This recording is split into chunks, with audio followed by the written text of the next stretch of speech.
Hey, this is Joe, Gray Bench Electronics. Welcome back to the pedal teardown series where I take apart new and interesting pedals and show you what's going on inside. Today we have the Jackson Audio and Silvertone 1484. Alright, so Jackson Audio and Silvertone did a collaboration to create the pedal you see in front of you. This is the Twin 12 or 1484, which is modeled after the original Silvertone amp by the same name, 1484 Twin 12. That amp was put out probably in the 60s or so. This pedal is relatively new, and according to the ad copy for Jackson, it is a part-for-part remake of the tube amplifier using JFETs in the pedal here. Obviously, tube amplifiers operate at very high voltage, usually hundreds of volts. Pedals, that's usually not feasible. To compensate for that a tiny bit, Jackson Audio did integrate a charge pump in this pedal, so it is operating internally at 18 volts, similar to like a Klon, but obviously it's nowhere near the hundreds of volts that are going to be in a real tube amplifier like the Twin 12. As far as construction here, there's a lot of aesthetic thought that went into this pedal. They're obviously recreating not just hopefully the sound, I'd imagine, but also the look.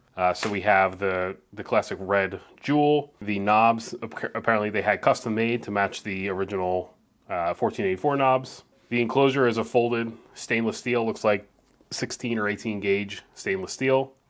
Foot switch feels like a standard 3-pole double throw latching foot switch. 1/4-inch jacks are the Neutrik with the plastic sleeve and the metal nut. PCB mounted DC jack there.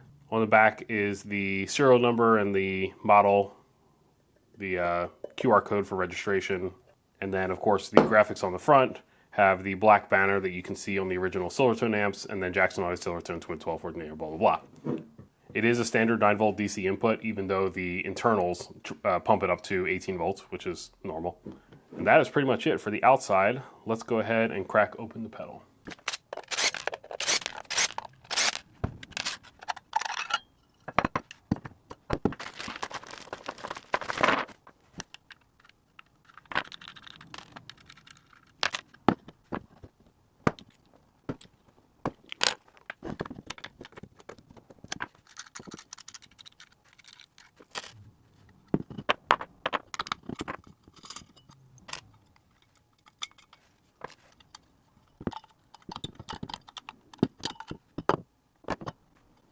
All right, so here's the PCB for the Jackson Audio / Silvertone 1484 Twin 12.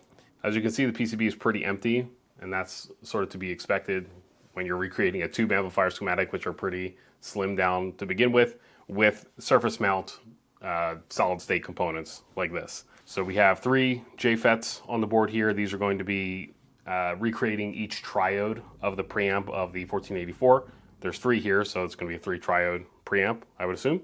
We also have these little surface mount trim pots and test points for each, and we'll look at those in a second to see what those voltages are sitting at.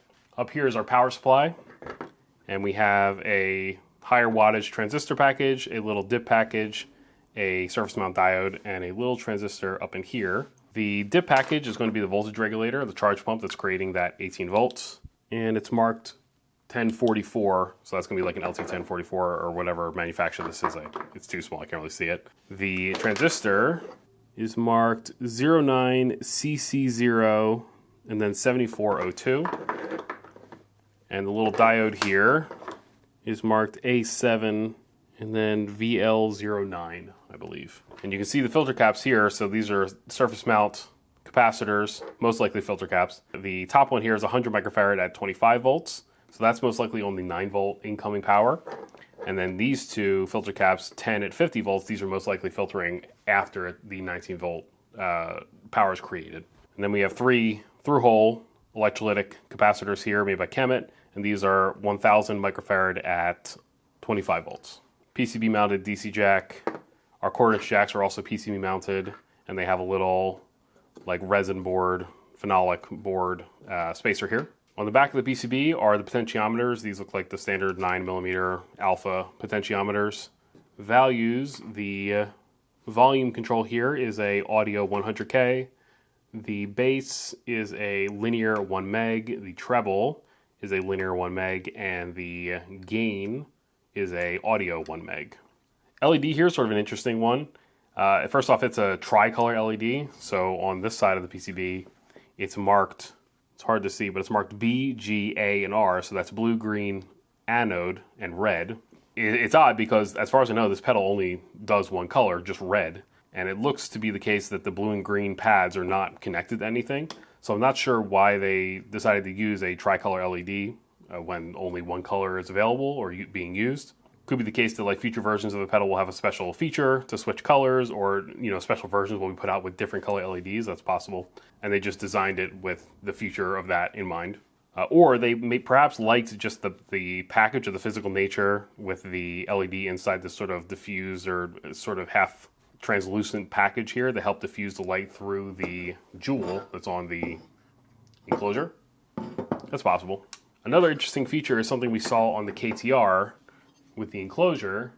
If you can see there, the potentiometer holes are actually ovalized, they're extended, and that aids in the insertion and removal of the assembled PCB from the enclosure. So probably they went through some trial and error of just laser cutting just standard holes or circles for the potentiometers, and they found it was too difficult to get the assembled PCB into the enclosure in and out easily. And so they came to the same conclusion that Bill Finnegan did with the KTR, which is to elongate those potentiometer holes to allow you just enough space to get the enclosure in and out. And ultimately, you'll never see this underneath the knobs because they are bigger than the holes. Header pins here on the main board meet up to the female headers on the daughter board for the foot switch, and it looks like a pretty standard. Could be the Alpha foot switch. I don't see any markings, or actually it's marked L. Not sure what brand that is.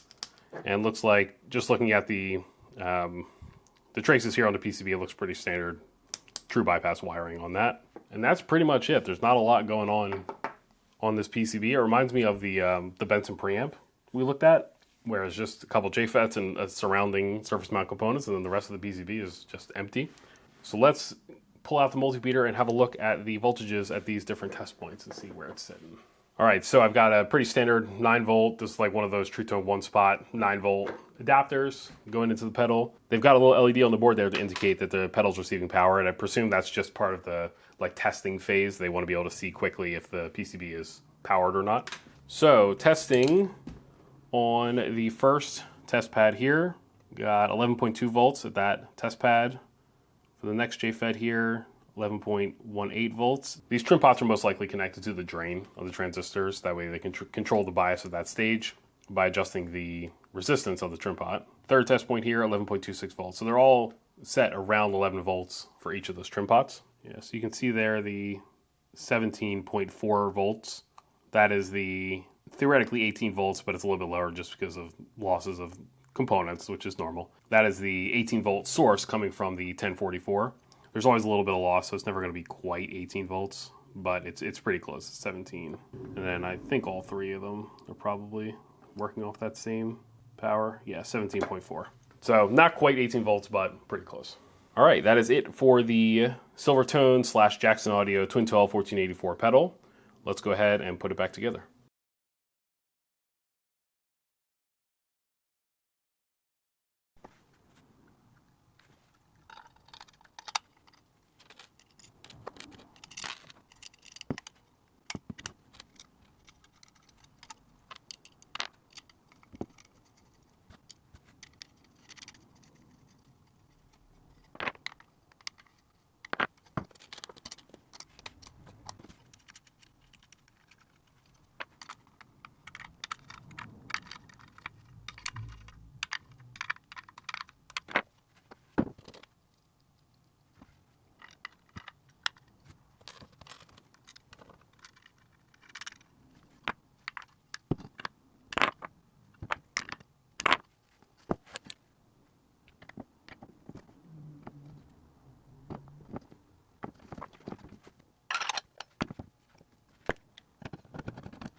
All right, that's it for the teardown on the Jackson Audio / Silvertone 1484. If you have any questions or recommendations for a pedal you want to see on an upcoming teardown episode, let me know in the comments. If you enjoyed the video, I'd appreciate you hitting the like button and subscribing. I'm Joe from Graybench Electronics. Thanks for watching.